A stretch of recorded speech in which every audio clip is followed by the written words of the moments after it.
25 की दे रखी है मेरी ने। फॉर्च्यूनर ने? हाँ। क्या बात कर रहे हो। आपने आज तक इंडिया के किसी भी चैनल पे फोर्ड के एंडेवर के ECU की अनलॉकिंग नहीं देखी होगी। आज हम इस एंडेवर के ECU को प्रॉपर्ली अनलॉक करेंगे।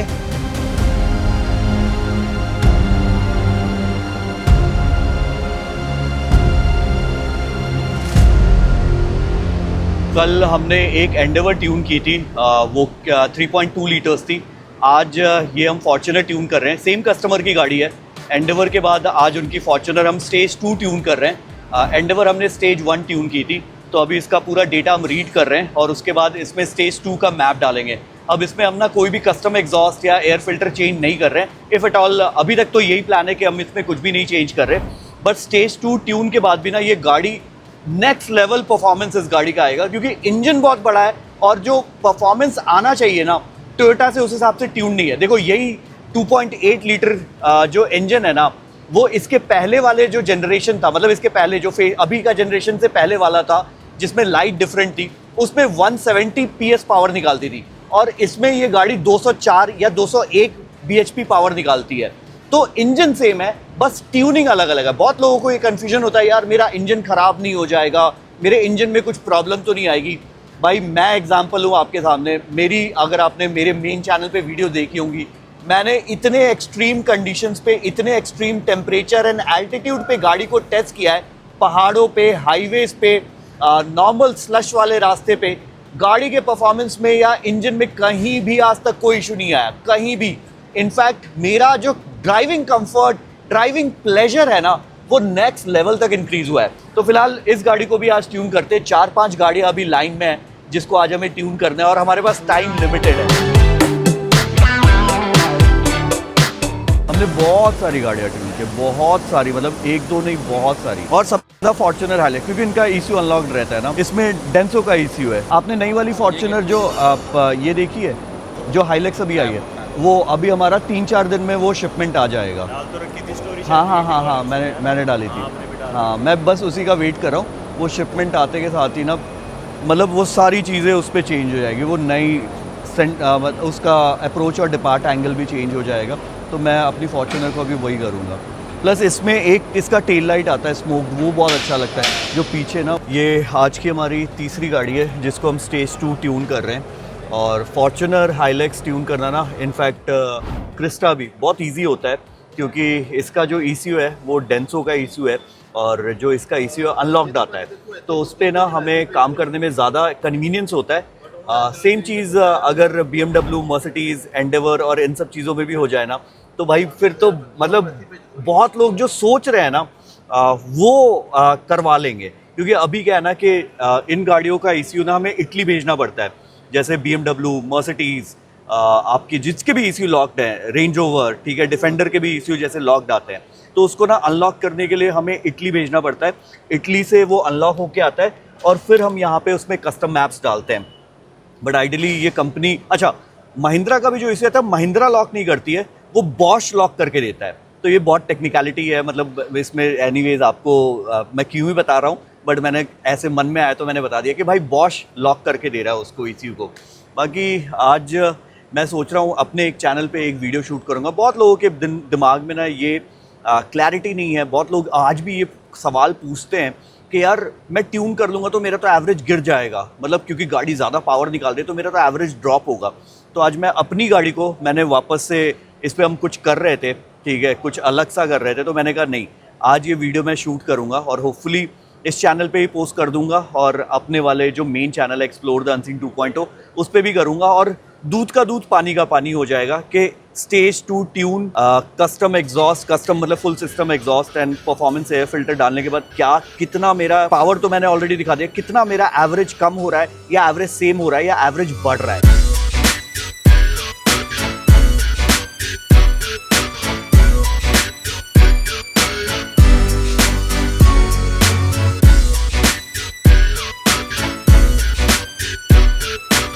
इस फॉर्च्यूनर को हमने कर दिया स्टेज 1 प्लस ट्यून। तो चलो क्लाइंट के साथ में टेस्ट ड्राइव लेते हैं और उनका फीडबैक जानते हैं। वो जो लैगिंग स्विचिंग का गियर आती थी ना, वो स्टार्टिंग में फ़र्क ख़त्म हो चुका है। वो डिफरेंस वो दिख रहा है कि जब आप पहले जो थोड़ा सा लैग करती थी गाड़ी, वो नहीं कर रही है लैगिंग। वो एक डिफरेंस तो चलो इसमें नोटिसेबल हो गया।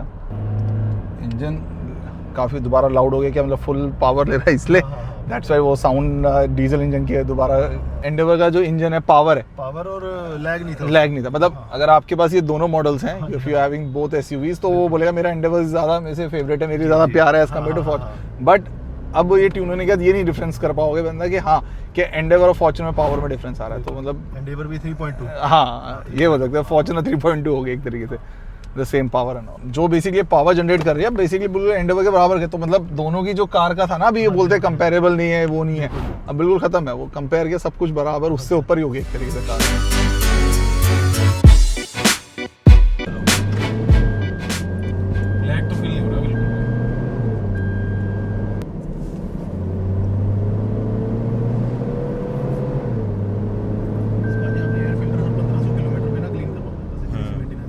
हाँ क्योंकि अभी पता चल रहा है हाँ कितनी जा रही है हवा, आवाज़ ही बता रही है वो तो। भाई पैसेंजर के हिसाब से सही चल रही है, क्योंकि फील हो रहा गाड़ी ऐसे उठ रही है कि रेस देने पे बिल्कुल।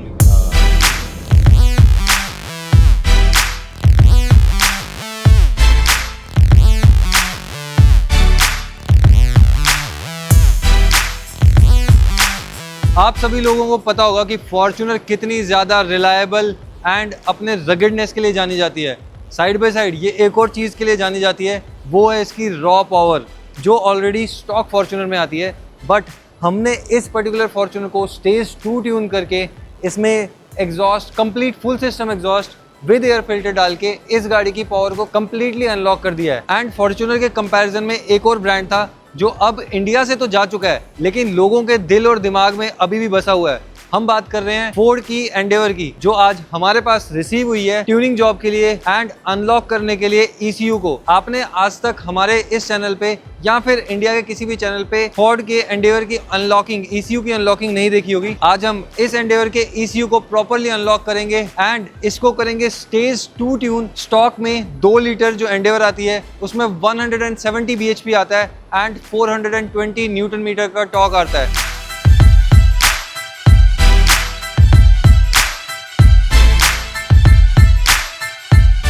ये क्या है टोनी भैया एग्जैक्टली? ये बेसिकली 3D ग्राफ होता है। ठीक है। तो बेसिकली कितने मतलब पावर पे रेल प्रेशर होता है ना, हम कॉमन रेल प्रेशर, तो वो हम ऑप्टिमाइज कर रहे हैं, क्योंकि we need more fuel delivery and fuel injection volume, और टर्बो को बूस्ट प्रेशर मैप्स होते हैं ना, सब कुछ हम थोड़े बहुत स्केलिंग कर रहे हैं। तो डिफरेंस यहाँ पे हमें दिख रहा है। एंड अपार्ट फ्रॉम दैट इसका सबसे ज़्यादा पोटेंशियल इस वाली गाड़ी का टॉर्क रिक्वेस्ट है ना, टॉर्क रिक्वेस्ट के मैप्स वो सबसे ज़्यादा रिस्ट्रिक्टेड है इसके। अच्छा। तो बेसिकली जैसे मैक्सिमम टॉर्क है ना, हमने 500 न्यूटन मीटर पे सेट कर दिया। ठीक है। तो हालांकि मतलब जो है 420 आती है, तो हमने टारगेट इस पे जो है ना, ये देख रहे हो 500 न्यूटन मीटर पे ये RPM है। ये बेसिकली 2D ग्राफ होता है। तो हमने 500 न्यूटन मीटर सेट कर दिया इसका। So it looks something like this. जो 2D ग्राफ होता है ना स्ट्रेट। हम बेसिकली जो ECU ट्यून करते हैं ना, ECU का मतलब है इंजन कंट्रोल यूनिट। अब हम ना, बहुत सारे लोगों को ये मिथ लगता है कि हम ना इंजन को खोल रहे हैं या फिर इसका टर्बो चेंज करने वाले हैं या फिर कोई ऐसी छेड़छाड़ करने वाले हैं गाड़ी के साथ जिससे ना ओवरऑल गाड़ी की रिलायबिलिटी हैम्पर हो जाएगी। बट हम ऐसा नहीं करने वाले हैं। हम ECU के साथ ट्यून कर रहे हैं। ECU is like a brain of the car, जिसको हम प्रॉपरली ऑप्टिमाइज कर रहे हैं। और ECU का मेन काम होता है कि फ्यूल की सप्लाई कैसी जाएगी, जो मिक्सचर होगा वो कितना लीन रहेगा या रिच रहेगा, तो वो सारी चीज़ों के साथ हम काम करते हैं ताकि जो गाड़ी है वो प्रॉपरली परफॉर्म कर सके, उसका मैक्सिमम पोटेंशियल अनलॉक कर सके। अब ऐसा बहुत सारी बार आपको ये भी लगता होगा कि यार जब हम गाड़ी लेते हैं तो उसका जो मैक्सिमम पोटेंशियल है वो तो ऑलरेडी कंपनी के साइड से सेटअप होके आता है। बट जो हमारे यहाँ पे नॉर्म्स है, नॉर्म्स के चलते, एमिशन नॉर्म्स के चलते काफ़ी सारी चीज़ें ना उसके हिसाब से डिसाइड की जाती है, ताकि गाड़ी का जो एग्जॉस्ट गैसेस है वो सारी चीज़ें उसके हिसाब से सब कुछ डिसाइड किया जाता है। बट हम वो सारी चीज़ें ध्यान में रखते हुए कार की जो मैक्सिमम पोटेंशियल है उसको अनलॉक करते हैं ताकि गाड़ी की परफॉर्मेंस बेटर हो सके। अब ये सारी परफॉर्मेंस ना कुछ एडिशनल चीज़ों के साथ और ज़्यादा बेटर हो सकती है। जैसे मैं बात कर रहा था फॉर्च्यूनर का जो हमने एग्जॉस्ट है वो कम्प्लीटली फुल सिस्टम लगाया, जिससे उसकी परफॉर्मेंस और ज़्यादा बढ़ गई। या फिर आप एयर फिल्टर, जो बेसिक सेटअप है ये है कि आप एयर फिल्टर को भी चेंज कर सकते हैं। एंड उसके बाद अगर आप स्टेज 3 पे जाना चाहते हैं तो इंटरकूलर्स आ जाते हैं, इसके ब्रेक्स आ जाते हैं, कैलिपर्स आ जाते हैं, या फिर आप कोल्ड एयर इनटेक्स पे जा सकते हैं। सो फिलहाल हम सबसे पहले जो है ECU का डेटा रीड कर रहे हैं, जो इसकी एक्चुअल मैप है, स्टॉक मैप है, वो हम रीड करके स्टोर कर रहे हैं। ताकि कल को बाय चांस अगर हमें जो गाड़ी है वो वापस से रीस्टॉक करनी पड़े तो हम उसको वापस से रीस्टॉक कर सकते हैं। तो अभी वो सारा डेटा सबसे पहले कैलकुलेट होगा, वो हम स्टोर करेंगे, तब जाके इसका एक नया कस्टम ऐप डिज़ाइन करेंगे और फिर हम इस पे करेंगे। तो सबसे पहले हमें इस गाड़ी के ECU को अनलॉक करना पड़ेगा और वो हम इसी वर्कशॉप में करने वाले हैं। हम गाड़ी को बाहर नहीं भेजने वाले हैं, कहीं भी ECU को खोल के भेजने नहीं वाले हैं, एंड फिर यहीं पे उस पर जो है ट्यूनिंग करेंगे।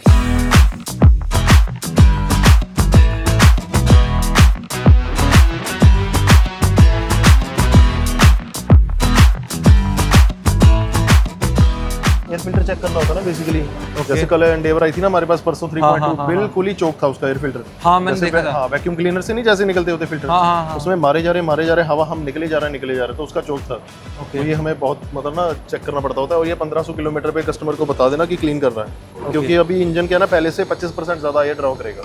अच्छा ओके। हाँ एक बार जब ईजियर खोलेंगे ना, इसका मास एयर फ्लो सेंसर है, ये भी हम खोल के क्लीन कर देंगे।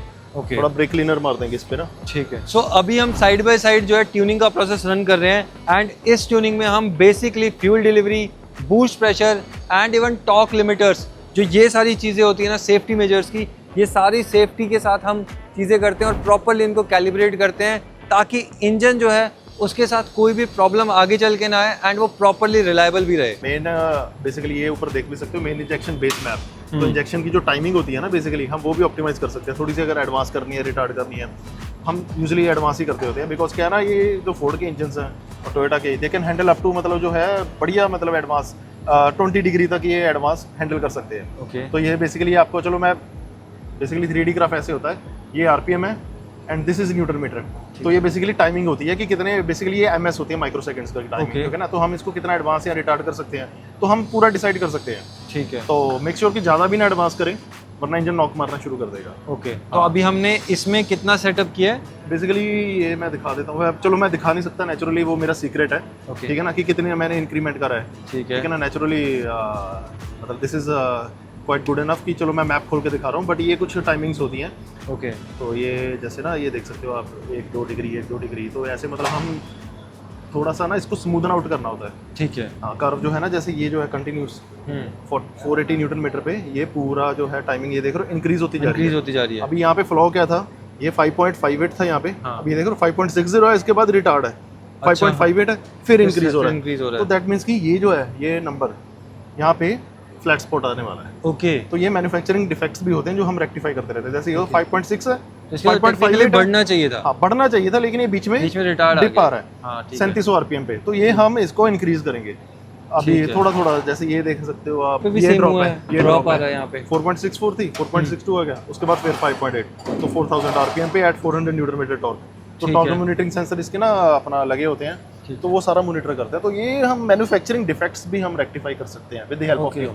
तो जैसे ये होता है ना बीच में एक, जैसे हम डायनो पे जब ग्राफ प्लॉट होता है ना, तो एक बीच में डिप आ जाती है या कभी कभी फ्लैट स्पॉट आ जाता है। ओके। हाँ तो वो यही चीजें होती हैं। तो हम इसकी, हाँ ठीक है, तो ये हम लाइक स्मूदन आउट, बेसिकली ऐसा नहीं है कि पावर ही बढ़ानी है। ओके। स्मूदन आउट भी करना है हमने कर्व को। कभी कभी ये देखो 100% का भी इंक्रीमेंट किया हुआ है मैंने यहाँ पे। हाँ तो ये बेसिकली बहुत टेक्निकल है। अभी इसी के बाद आप चला के देखना, गाड़ी एकदम से स्मूथ जो आती है ना, और लिफ्ट ऑफ है जो एकदम से, वो बहुत इंप्रूव हो जाता है।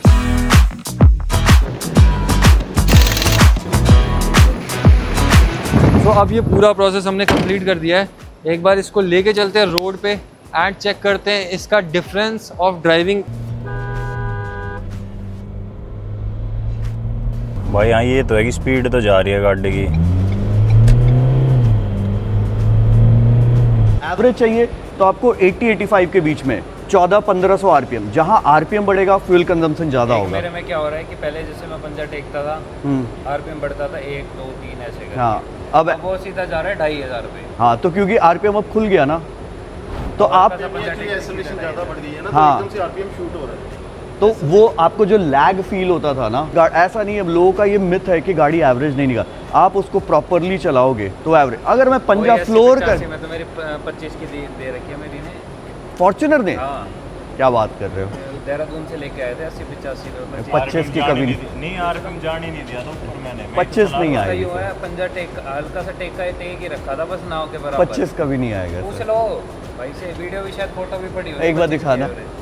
अपनी न्यू ड्राइव दे देती है। नियो, अच्छा नियो ड्राइव, Neo drive हाँ, है। मेरी नियो ड्राइव नहीं है, मेरी नियो ड्राइव तो फिर उसमें बैटरी पैक, 22 तक की आई थी लास्ट। हाँ नियो ड्राइव भी आ गई में, थी। हाँ नियो ड्राइव में आ सकता है। 60-70 किलोमीटर चलाई थी उसी बैटरी है ना सर उसमें, बैटरी टेक हाँ ओवर कर लेती है ना। हाँ बैटरी है ना वो। फॉर्च्यूनर में मतलब 25 की एवरेज बहुत भाई बड़ी साहब, चीज़ है। हाँ। बहुत बड़ी चीज़ है फॉर्च्यूनर जैसी गाड़ी में 25 की टोयोटा average। क्लेम करता है कि एक का एवरेज 1 किलोमीटर पर आवर के हिसाब से इंक्रीज होगा। अच्छा।